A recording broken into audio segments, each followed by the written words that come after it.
Welcome back to the Creating One podcast. And this podcast is how to create structure for children to grow and thrive in.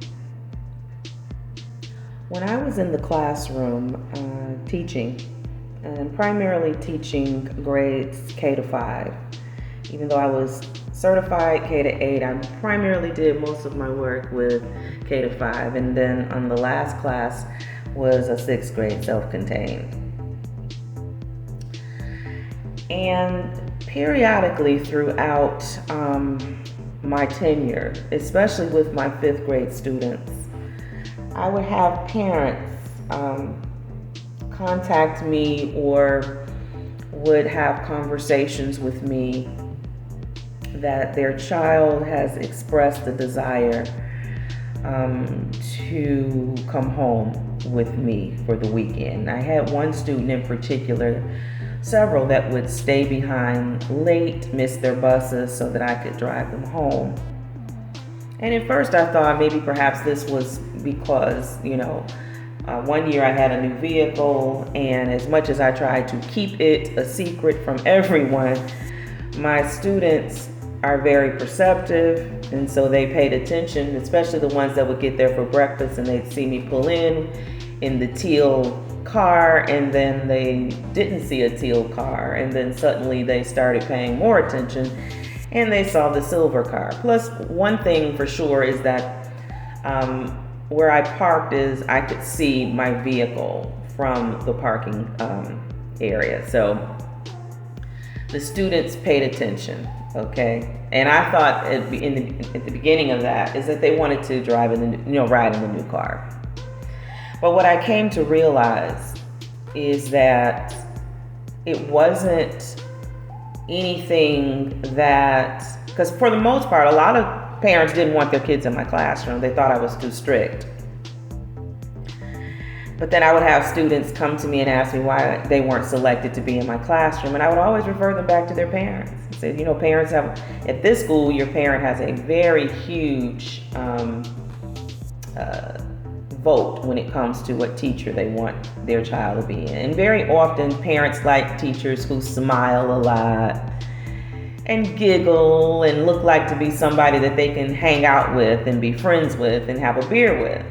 But in actuality, these people are politicians for the most part. They are selling you something and probably delivering you something else. And I don't mean to be explicitly speaking about all. Some teachers, some people are just very ingratiating. They're very friendly. I was always no nonsense, commanded respect. I provided structure. My job is not to become your best friend. Now, if we want to get on the same page as far as a strategy to help your child, I welcome that, but we are not best friends. Now, I did have one year, a couple friends from middle school had their children in, one of them had their child in my classroom. But the point that I want to make here is that parents would often ask me, how is it that you're able to get them to do A, B, C, D, and I can't get them to do anything? So here is the message. Things that grow require structure and discipline, okay? Children need routine.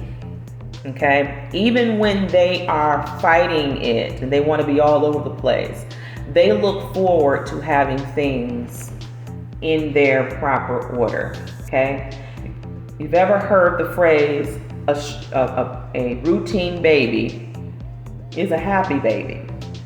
When you are training a child to sleep, a baby to sleep, you have to set aside a time that they're going to go to sleep, and you must repeat that every day.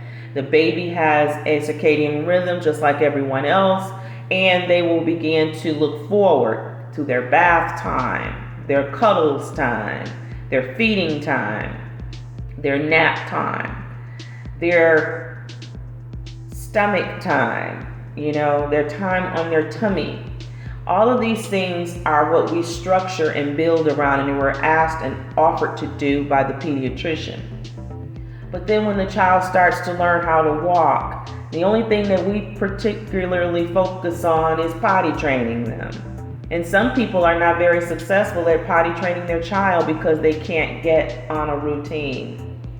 Children require routines, and they can learn a vast amount of things from age 0 to 6 years old because their brain is growing so rapidly that they are processing information. So when they are processing this information at this expedient rate, it's very important that everything be done systematically and in some form of structure, because if you do things willy-nilly or out of order, they're going to train themselves out of order.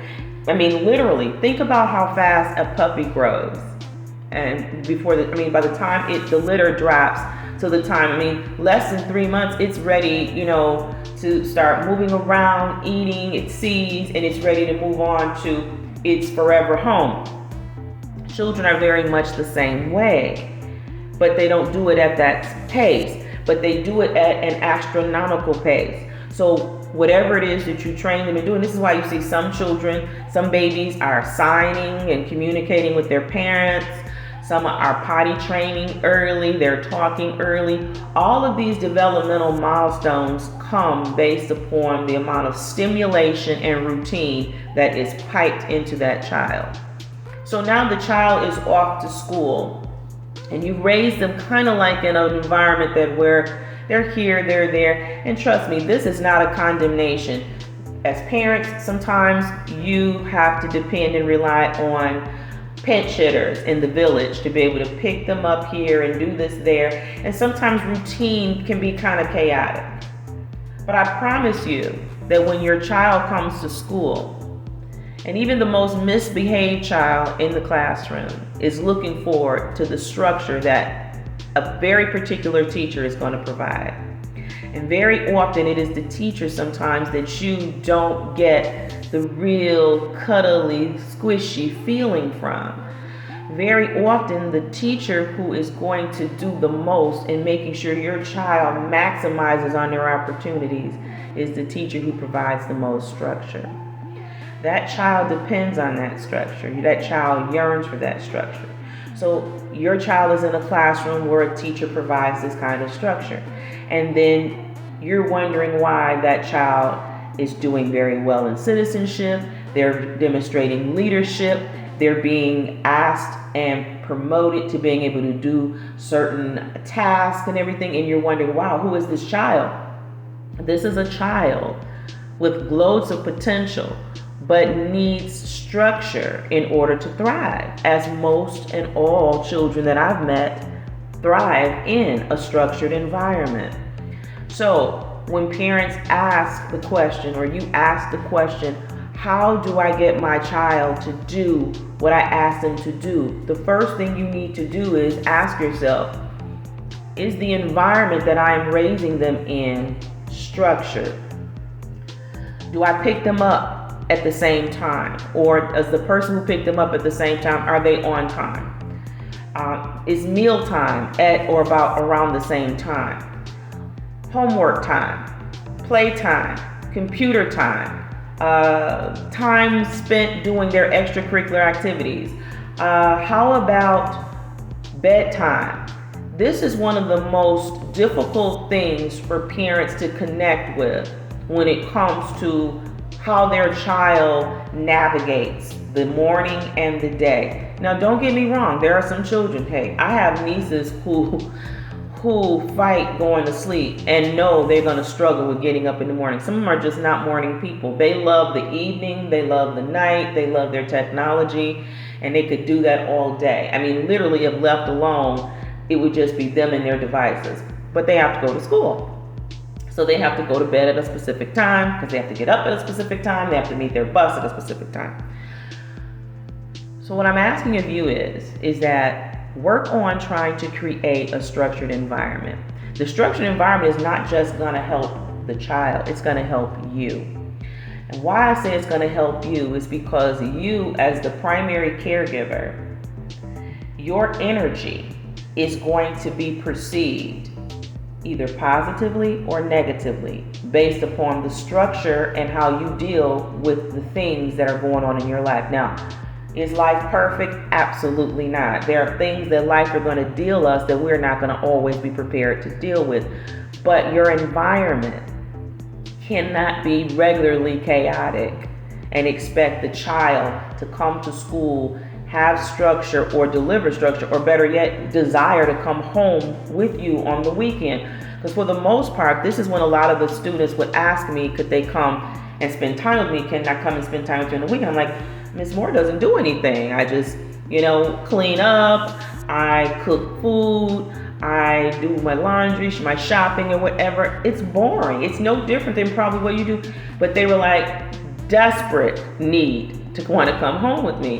And I'm like, yeah, trust me, you won't like it. Miss Moore is very boring. She lives a very boring life. Trust me, your life is probably way more exciting in a day than mine is in a whole month. But they would still insist on wanting to come home with me.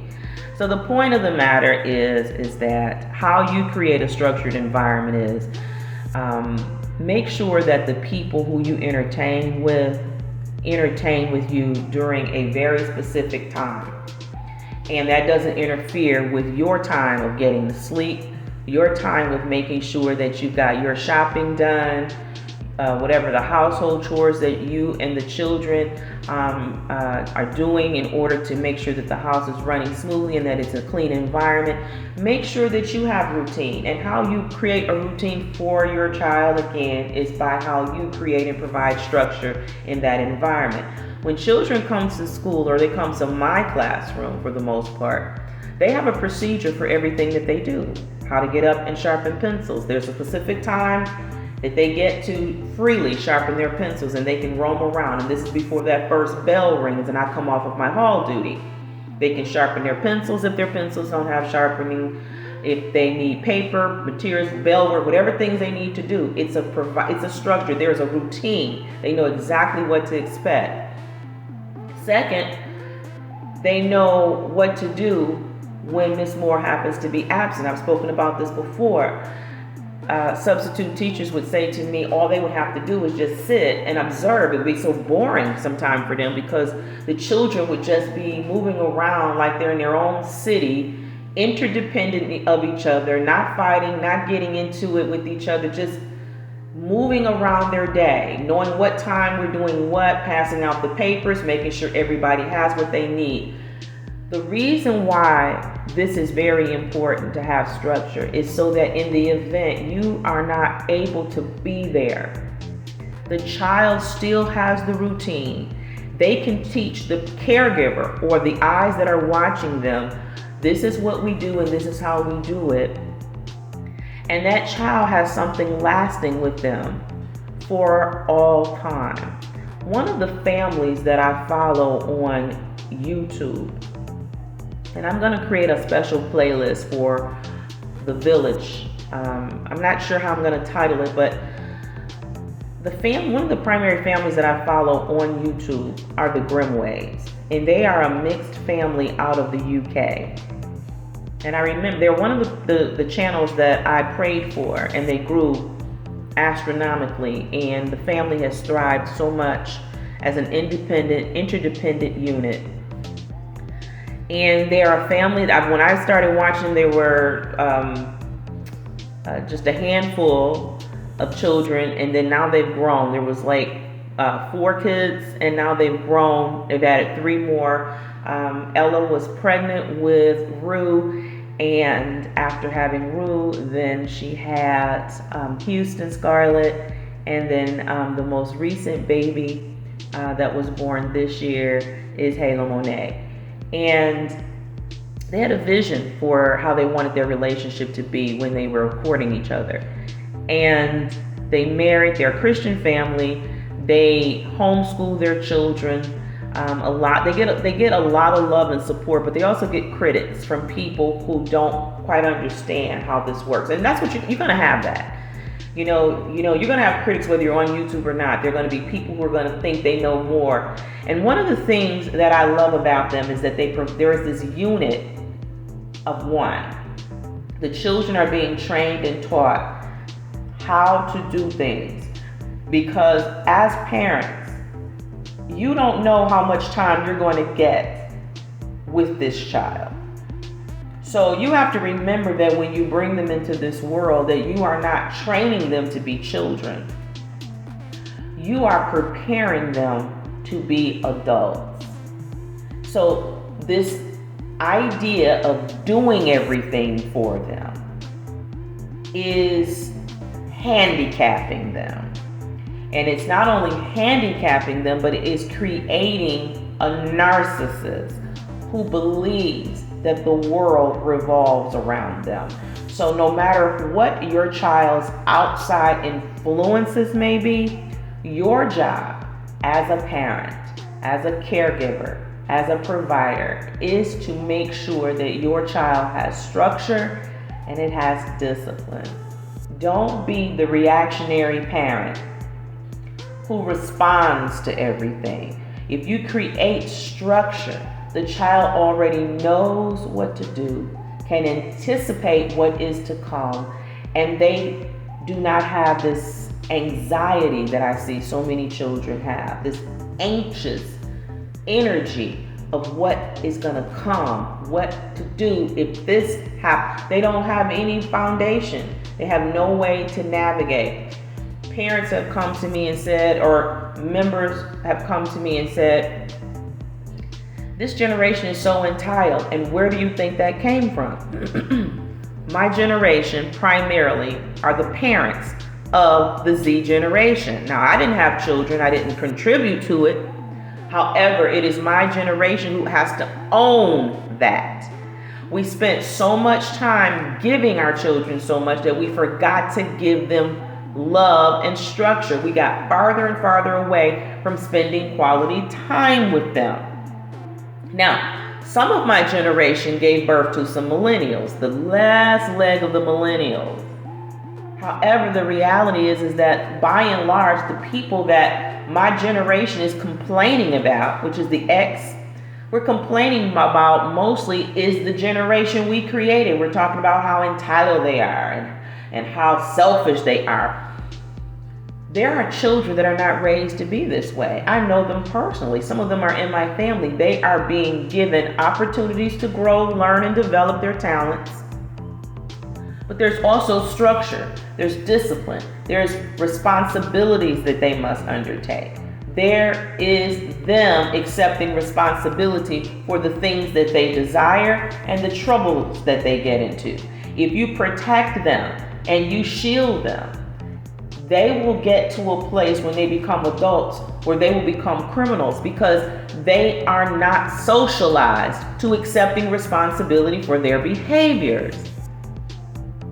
You will look and wonder why are these children able to thrive? I don't care how much discipline or corporal punishment people admonish.